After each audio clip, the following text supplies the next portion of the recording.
Question है, ये हमारा मोस्ट रिपीटेड क्वेश्चन रहेगा। आप अपने प्रीवियस ईयर्स में देख सकते हैं। तो आज हम इसे सीखेंगे कि हम एलिमेंट्री ऑपरेशन लगा के एक 2x2 मैट्रिक्स को कैसे सॉल्व करते हैं। ठीक है, हमें फाइंड आउट करना है इसका इन्वर्स। तो इसके लिए आपको बेसिक कुछ चीज़ें ध्यान में रखनी है। जैसे आपको पता होना चाहिए रो क्या होती है, कॉलम क्या होते हैं, ऑपरेशंस को उसके बाद ही आप कर पाएंगे फुलफिल। ठीक है, जैसे हमारा जो यहाँ गिवन मैट्रिक्स है वो है 1 3 2 7। ठीक है, इसमें आपको बेसिक ये चलना है कि जो ये चीज़ें हैं, ये क्या है आपके पास रो 1, ये क्या है आपके पास रो 2, और अगर हम बात करें इसकी तो ये क्या है हमारे पास कॉलम 1 और ये क्या है कॉलम 2। ठीक है, ये आपको पता होना चाहिए, ये आपको ध्यान में रखना है, तभी हम काम आके डन कर पाएंगे। और इसमें आपको मेन चीज़ ये याद रखनी है कि ए इक्वल्स टू ए आई। ठीक है, अब ए क्या है आपको बताते हैं। जैसे कि जो आपका गिवन मैट्रिक्स है इसको हम मान लेते हैं कि लेट ए इक्वल्स टू यही 1 3 2 7। ठीक है, अब बेसिक अप्रोच से चलेंगे तो ए इक्वल्स टू आई ए ले ले या ए आई ले ले, एक ही बात है। ठीक है, इसे आपको थोड़ा ध्यान में रखना है, इसके बाद हमारा काम हो जाएगा। इसमें हम इस ए को तो हमने जो मान लिया है वो ये ए है 1 3 2 7। ठीक है, और इक्वल टू का साइन है, और आई क्या है आइडेंटिटी मैट्रिक्स, 1 0 0 1, और ये ए अगेन ए। ठीक है, और इसके बाद हम क्या करेंगे, हमें बेसिकली ये करना है कि यहाँ जो 1 लिखा है इधर 1 बनाना है, ये 0 है, यहाँ 0 यहाँ 0 यहाँ 1।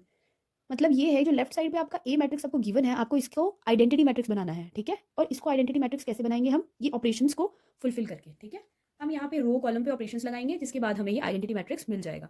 इसके लिए हम क्या करते हैं देखते हैं जरा। जो हमारा यहाँ 1 लिखा है इसी की जगह पे 1 लिखा है, तो हमें ये तो बदलने की जरूरत है नहीं।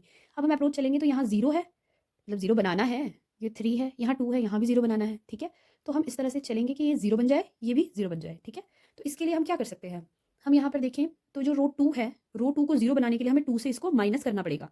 तो अगर मैं रो 2 में से 2 टाइम्स रो 1 कर दूं तो क्या काम चल पड़ेगा, क्योंकि ऊपर 1 लिखा है, 1 को 2 से मल्टीप्लाई करेंगे तो वो 2 बन जाएगा, और 2 और 2 0। इसे देखना रहने दीजिए, पहले इसे देखते हैं। ठीक है, इसे 0 कैसे बनाएंगे, इस पे चलेंगे तो दूसरा अपने आप ऑटोमेटिकली काम चलता जाएगा। ठीक है, तो इसके लिए मैंने क्या किया, मैंने हमारे जो रो 1 है उसे एज इट इज रखा, रो 2 पे अप्लाई करेंगे। रो 2 में माइनस करूंगी मैं 2 टाइम्स ऑफ रो 1। ठीक है, इसको मैं यहाँ लिख लेती हूँ। मैं रो 2 पे अप्लाई करने जा रही हूँ तो सिर्फ रो 2 माइनस 2 टाइम्स ऑफ रो 1। ठीक है, आप पूरा प्रोसीजर देखिए तो आपको सब समझ आएगा। तो यहाँ पर रो 1 पे कोई ऑपरेशन नहीं लगा, तो वो एज इट इज रहेंगे। अब रो 2 की टर्न आती है, रो 2 में हमें दिख रहा है 2। ठीक है, यहाँ देखिए रो 2 पे रो 2 पे अप्लाई करेंगे ना, तो 2 लिखेंगे माइनस ऑफ 2 टाइम्स ऑफ रो 1। रो 1 क्या है आपका, उसी के ऊपर देखना है 1, तो ये 1 लिख दिया। तो 2 माइनस 2 इज 0, सो यहाँ पर हम 0 भर देंगे। साथ में लिखा है 7। अब 7 की टर्न आती है, 7 माइनस 2 टाइम्स ऑफ रो 1, ये है रो 1, इसके ऊपर यहाँ पे 3। ठीक है, 7 माइनस 3 2 6 इज 1, सो यहाँ पर आ जाएगा 1। ठीक है, अब यहाँ पे भी करना पड़ेगा, तो R2 पे अप्लाई कर रहे हैं, R2 पे क्या है 0, तो 0 माइनस 2 टाइम्स R1, R1 0 के ऊपर क्या लिखा है ये 1, तो 0 माइनस 2 1 जा 2 इज -2, सो यहाँ आ जाएगा -2। यहाँ पे टर्न आती है R2 पे, R2 पे क्या है आपके पास 1 है, तो 1 माइनस 2 टाइम्स ऑफ R1 क्या है ये वाला 0, तो 0 लिख लेते हैं। 1 माइनस 2 0 0, और हमें मिल गया 1। ठीक है, तो ये आ गया 1। अब हमारे पास देखो आइडेंटिटी मैट्रिक्स क्या था, ये 1 0 0 1, तो 1 0 1 तो मिल गया, इसे बनाना है 0। अब इसे 0 कैसे बनाएं, बाकी तीनों तो फुलफिल हो चुके हैं, इसे 0 बनाना है।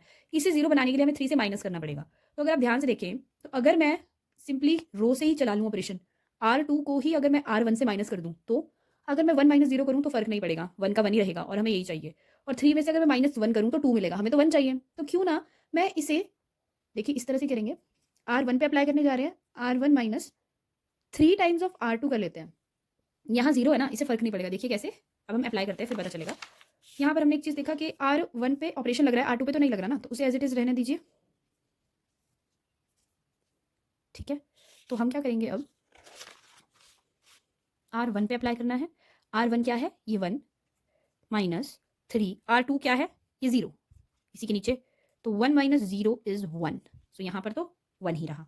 ठीक है, देखिए दूसरा केस क्या है, R1 क्या है हमारा 3 माइनस 3 टाइम्स ऑफ R2 क्या है ये 1, 3 माइनस 3 इज 0, सो यहाँ पे मिल गया 0। ओके, सो अभी इसकी टर्न आती है, यहाँ पर देखिए ऊपर हमें R1 देखना है ना, R1 क्या है 1, तो 1 minus 3 times of R2, R2 क्या है आपके पास ये -2, तो -2 लिखेंगे। 1 माइनस माइनस इज प्लस, 3 2 6, 7 हमें मिल गया। दूसरे की टर्न आती है, R1 पे कौन है 0, तो 0 ये -3, R2 क्या है 1 -3। ठीक है, तो -3 मिल गया। सो यहाँ से ये तो आइडेंटिटी मैट्रिक्स बन चुका है। अब तो बस ये ए को हम इस साइड ले जाएंगे तो ये ए इनवर्स बन जाएगा, और ये क्या बन जाएगा 7 माइनस 3 माइनस 2 इज 1, ये रहा हमारा ए इनवर्स। ठीक है, तो इसी तरह से हमने किया। ठीक है, आप देख सकते हैं ये काफ़ी ईजी क्वेश्चन है, आपको मैक्स टू मैक्स ये 2 मार्क्स के अंदर मिल जाएगा। और अगर आप इसकी प्रैक्टिस करते हैं तो 2 मार्क्स आपके बिल्कुल प्रॉपर आपके हो जाएंगे। ठीक है, तो और क्वेश्चंस आपको मैं बता देती हूँ, वो आप प्रैक्टिस करिए और मुझे उसका कमेंट में रिप्लाई कीजिए। ठीक है, थैंक यू।